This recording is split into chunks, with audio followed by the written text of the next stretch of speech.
नमस्कार दोस्तों, आप सभी को कैरियर क्लासेस के यूट्यूब चैनल में स्वागत है। तो दोस्तों, आज के इस वीडियो में हम जो दिसंबर 2021 में जो एग्ज़ाम हुआ है, तो यहाँ पे देख रहे हैं ये 29/12/2021 का पेपर है। ये फर्स्ट शिफ्ट का पेपर है और ये पेपर 1 है। ठीक है, ये 29/12/2021 का पेपर है।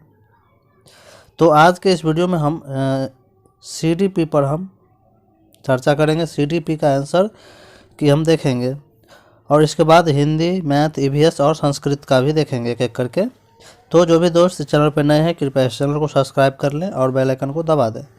तो चलिए हम आज का सेशन स्टार्ट करते हैं। सबसे पहला क्वेश्चन आप देख रहे हैं कि हैतल घर में गुजराती बोलती है और इस भाषा को पढ़ने और लिखने में उसका परवाह है। जो जिसकी मातृभाषा होती है वो उसमें बोलने में, लिखने में, पढ़ने में एकदम फ्रैंक होता है। ठीक है, तो वही हैतल के साथ है। अपनी भाषा को वो प्रवाह के साथ बोलती है, यानी प्रवाह यानी कि बेझिझक के साथ अच्छा से बोलती है। उसके विद्यालय में निर्देश का माध्यम हिंदी है, लेकिन वो जिस विद्यालय में पढ़ती है उसका जो है निर्देश यानी कि बताने का तरीका क्या है, हिंदी है।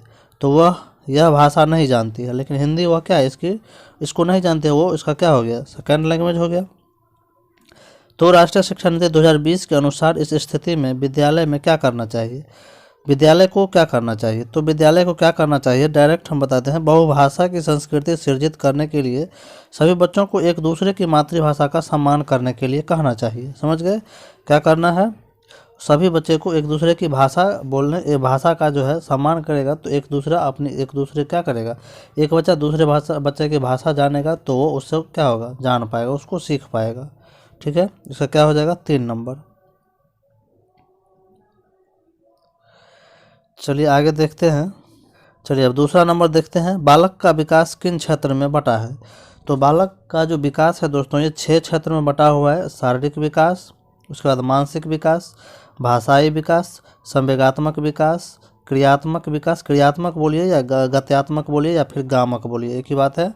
क्रियात्मक, गत्यात्मक या गामक। उसके बाद भाषाई विकास, सामाजिक विकास। शारीरिक, मानसिक, भाषाई, संवेगात्मक, क्रियात्मक और सामाजिक। इसमें देख रहे हैं ना ही कहीं मनोवैज्ञानिक है और ना ही कहीं आध्यात्मिक है, तो इसमें काट देंगे। मनोवैज्ञानिक वाले को काट देंगे, मनोवैज्ञानिक वाले को काट देंगे, आध्यात्मिक वाले को काट देंगे। क्या हो जाएगा, 4 नंबर ऑप्शन। शारीरिक, संज्ञानात्मक, क्रियात्मक और सामाजिक विकास। क्रियात्मक यानी कि गत्यात्मक या फिर गामक बोलिए। चलिए अगला देखते हैं।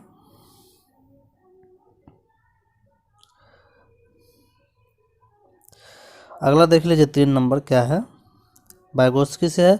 वाइगोत्स्की के सिद्धांत के अनुसार सहायक खोज किस में सहायक है? तो इसमें उसका आंसर हो जाएगा, क्या हो जाएगा, इसमें सहपाठी सहयोग हो जाएगा। क्या हो जाएगा, सहपाठी सहयोग।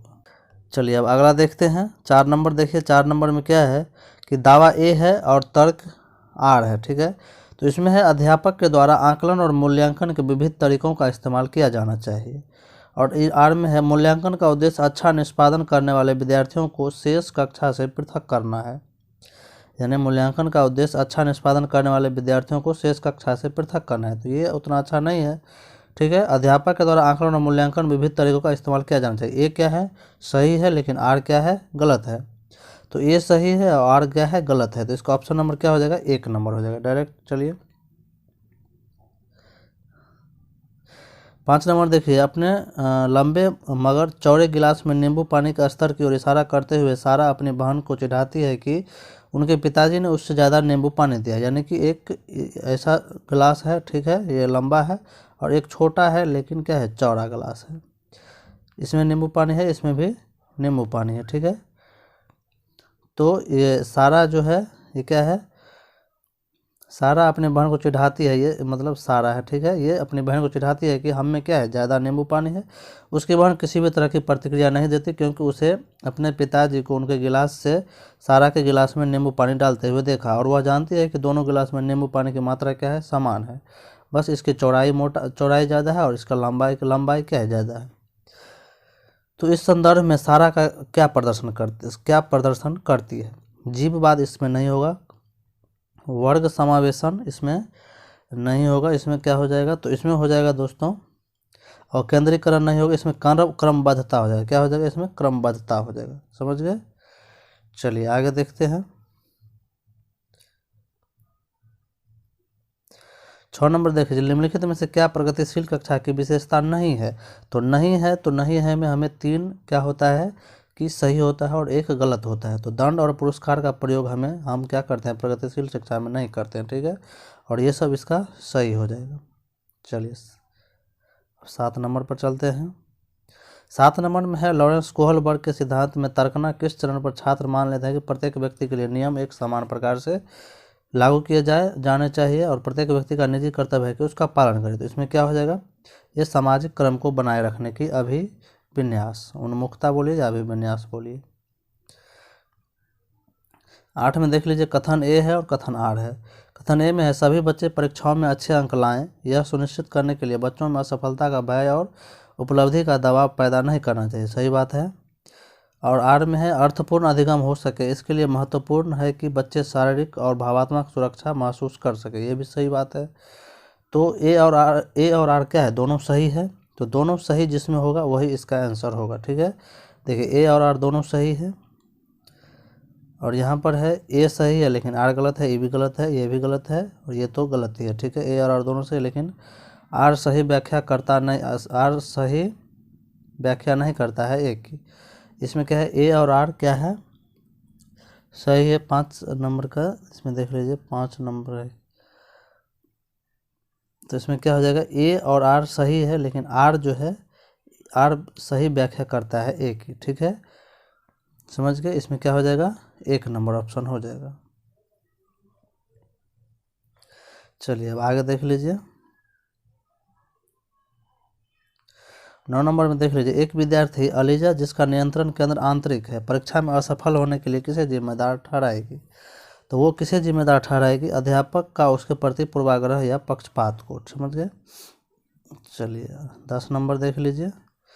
राशि ने बच्चों को अवधारणाओं के प्रति समझ का आकलन करने के लिए एक नई विधि का प्रयोग किया, ठीक है। उसने बच्चों से कहा कि वे एक उत्तर के लिए जितना संभव हो सके अधिक से अधिक प्रश्न बनाएं। शिक्षण अधिगम का यह उपागम क्या है, उपदेशात्मक तो है नहीं, पाठ्य पुस्तक केंद्रित नहीं है, कंठस्थीकरण नहीं है, ये क्या है, बाल केंद्रित है।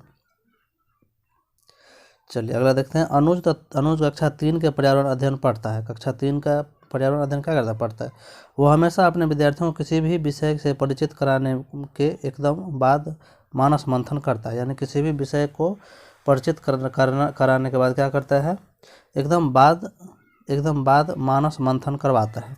यह युक्ति निम्नलिखित में से किसे समुन्नत करेगी। समझ गए। तो किससे समुन्नत करेगी, तो रटकर सीखना, दृष्टिकोण जानना, ये दूसरा अच्छा है। समालोचनात्मक चिंतन, ये भी सही है। 4 भी सही है। तो 2, 3, 4 इसका ऑप्शन सही हो जाएगा। समझ गए। 1 गलत है। 12 नंबर देख लीजिए, वह छात्र जिन्हें पठन वैफल्य है उसमें मुख्यतः कौन सी दिक्कत होगी, तो पढ़ने और लिखने में। समझ गए। चलिए 13 नंबर देख लेते हैं। राष्ट्रीय शिक्षा नीति 2020 सुझाती है कि कक्षा अधिगम को पाठ्यपुस्तकों तक सीमित करने के बजाय अधिगम और शिक्षा को क्या करना है, खोजबीन और समालोचनात्मक चिंतन के विकास पर केंद्रित करना है। समझ गए। इसका क्या हो जाएगा, 3 नंबर हो जाएगा। चलिए 14 नंबर देख लीजिए। हार्वर्ड गार्डन के बहुआयामी बुद्धि सिद्धांत के अनुसार निम्नलिखित में से किसका प्रयोग दृष्टिगत जगत को सही तरह से अनुभव करने की योग्यता और अपने आरंभिक अनुभवों में परिवर्तन लाने की योग्यता के लिए किया जाता है। तो इसका ऑप्शन क्या हो जाएगा, 14 का ऑप्शन हो जाएगा अंतःवैयक्तिक बुद्धि। समझ गए। चलिए आगे देखते हैं। 15 नंबर, एक समावेशी कक्षा में सहयोगात्मक प्रणाली और सहयोजक अधिगम को क्या करें, इसमें क्या बोलें, अत्यधिक सक्रियता से प्रोत्साहित करना चाहिए। समझ गए। इसका ऑप्शन नंबर क्या हो जाएगा, 3 नंबर हो जाएगा। चलिए 16 नंबर देख लीजिए। 16 नंबर, अधिगम किसके द्वारा प्रभावित होता है, तो अधिगम इसमें सभी के द्वारा प्रभावित होगा। समझ गए। तो 1, 2, 3, 4 सब हो जाएगा। चलिए अब देखिए, पियाजे के अनुसार विकास के किस काल में बालक वस्तुओं के लिए प्रतीकों का इस्तेमाल करने लगता है और तार्किक मानसिक समझ उभरने लगती है यानी कि शुरुआत हो जाता है। तो ये पूर्व संक्रियात्मक काल में हो जाता है। समझ गए। चलिए अगला देखते हैं। 18 नंबर देख लीजिए कि बच्चों के बारे में निम्नलिखित कथनों में से कौन सा सही है। तो कौन सा सही है, तो इसमें देख लीजिए, बच्चे वैज्ञानिक शोधकर्ता बनने के लिए पैदा हुए हैं, ये तो उतना अच्छा नहीं है। बच्चे पर्यावरण का सक्रिय अन्वेषक है, ये भी सही है। बच्चे वयस्कों की तरह सोचते हैं लेकिन उससे थोड़ा कम होता है, समझ गए, ये भी सही है। 3 भी सही है, 2 3 सही है। बच्चे सामाजिक अंतःक्रिया द्वारा अपने परिवेश में अर्थ सृजित करने के लिए पैदा हुए, सही बात है। तो 2 3 और 4 सही है। चलिए 3 नंबर ऑप्शन होगा। 19 नंबर देख लीजिए। कक्षा में विद्यार्थियों को त्योहारों को मनाने के अपने अनुभवों को साझा करने का अवसर देना और उनके आधार पर सूचना निर्मित करने को बढ़ावा देना किसका उदाहरण है? तो ये जो है किसका उदाहरण है? तो अपने अनुभवों को साझा करने के लिए अवसर दे रहा है, ठीक है। तो ये कौन सा हो जाएगा? इसमें जो हो जाएगा सामाजिक संरचनावाद हो जाएगा, समझ गए। करके सीखने पर बल देता है संरचनावाद। अब 20 नंबर देख लीजिए। अध्यापक को अपनी कक्षा में सुविधा वंचित वर्ग से आने वाले बच्चों के लिए क्या करना चाहिए? तो उनको क्या करना चाहिए? सहयोगात्मक समूह बनाने चाहिए जो अधिगम को संवर्धन के लिए समूह विविधता का इस्तेमाल कर सके। 2 नंबर ऑप्शन होगा, सही होगा। 21 नंबर देख लीजिए। एक अध्यापिका चाहती है कि उसके विद्यार्थी आंतरिक रूप से अभिप्रेरित रहें, उन्हें क्या करना चाहिए? तो उन्हें क्या करना चाहिए? बच्चों की जिज्ञासा प्रोत्साहित करनी चाहिए और उसके सीखने के आनंद को अभिप्रेरित करना चाहिए। 2 नंबर ऑप्शन इसका सही है, समझ गए। चलिए अब 22 नंबर देखते हैं कि अमन एक पहेली के टुकड़े को ठीक से लगाने की कोशिश कर रहा है, ठीक है, लेकिन वह सही जगह पर सही हिस्से को फिट करने के लिए संघर्ष करता है। कैसे, क्या क्यों के रूप में अपनी माँ को संकेत प्रदान करता है। यानी कि लेव वाइगोत्स्की के अनुसार क्या हो जाएगा? वो जो है अधिगम के लिए पार का काम करेगी, पार या ढांचा का काम करेगी, ठीक है, शुरुआती मदद देगी। चलिए अब आगे देखते हैं। 23 नंबर देख लीजिए। 23 नंबर क्या है? स्मृति विषयक युक्ति कौन सी है? तो स्मृतिक विषयक युक्ति जो है इसमें एक प्रभावशाली व्यवहारवादी युक्ति है। वह तकनीक जो याद करने में मदद करती है। प्रक्रियात्मक ज्ञान का उदाहरण है। संवेगों में के नियंत्रण के लिए तकनीक। तो ये स्मृति विषयक युक्ति जो है एक प्रभावशाली व्यवहारवादी युक्ति होगा, ठीक है। इसमें 1 नंबर ऑप्शन हम सही मानेंगे। चलिए अब 24 नंबर देखते हैं। 24 में देख लीजिए। राघव जब शिशु था तब उसके माता पिता स्नेह से वंचित रहना पड़ा, माता पिता से दूर रहना पड़ा। बाल्यावस्था में आय के चरण में उसे बहुत संवेदनशील अध्यापक मिले, यानी कि बहुत अच्छे अध्यापक मिले, फिर भी उसे लोगों का विश्वास करने में परेशानी होती है और वह जोखिम लेने का साहस नहीं दिखाता। तो राघव के विषय में विकास का कौन सा मुद्दा एकदम स्पष्ट रूप से? तो ये प्राकृतिक पालन पोषण का मुद्दा होगा, समझ गए। चलिए इसमें देख लीजिए। एक नवीन परिस्थिति में दूसरे की तुलना में अधिक अपसारी चिंतन करने वाले व्यक्ति की बुद्धि, ये कौन सा हो जाएगा? सृजनात्मक बुद्धि। चलिए 26 नंबर देख लीजिए। एक विद्यार्थी जिसे ADHD यानी कि अवधान न्यूनता अति सक्रियता विकार है को समावेशित करने के लिए कौन सी कक्षा प्रभावशाली है? तो इसमें कौन सी कक्षा हो जाएगी? तो इसका हो जाएगा जहाँ लचीली समय सारणी और बैठने की व्यवस्था और विद्यार्थी अपनी रुचि के अनुसार स्वयं करें। तो ये हो जाएगा इसका ऑप्शन नंबर 4। 27 का देख लीजिए। जो वह खेल जो बच्चों को दूसरे के विचारों, विश्वासों और भावनाओं को समझने में सहायक होता है क्या कहलाता है? तो वो कहलाता है कि कौन सा खेल कहलाएगा? जिसमें बच्चे दूसरों के विचारों, विश्वासों और भावनाओं को समझने में सहायक होता है वह खेल। तो इसमें कौन सा हो जाएगा? तो इसमें हो जाएगा कल्पनाशीलता वाला खेल। क्या हो जाएगा?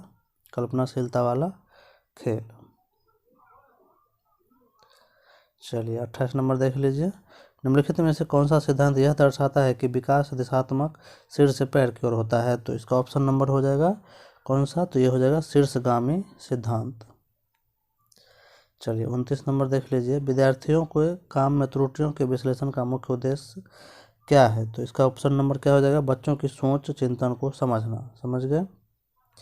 चलिए अब 30 नंबर लास्ट है, इसको देख लीजिए कि जेंडर क्या है? सामाजिक संरचनाओं द्वारा आरोपित है, समझ गए। तो दोस्तों वीडियो अच्छा लगे तो इसको लाइक, सब्सक्राइब और शेयर जरूर करें दोस्तों। और सब्सक्राइब तो करना है क्योंकि इस पर आपको बेहतरीन वीडियो मिलने वाली है। सीटेट से, रीट से जुड़े हुए, बीटेट से जुड़े हुए सब वीडियो मिलेगा।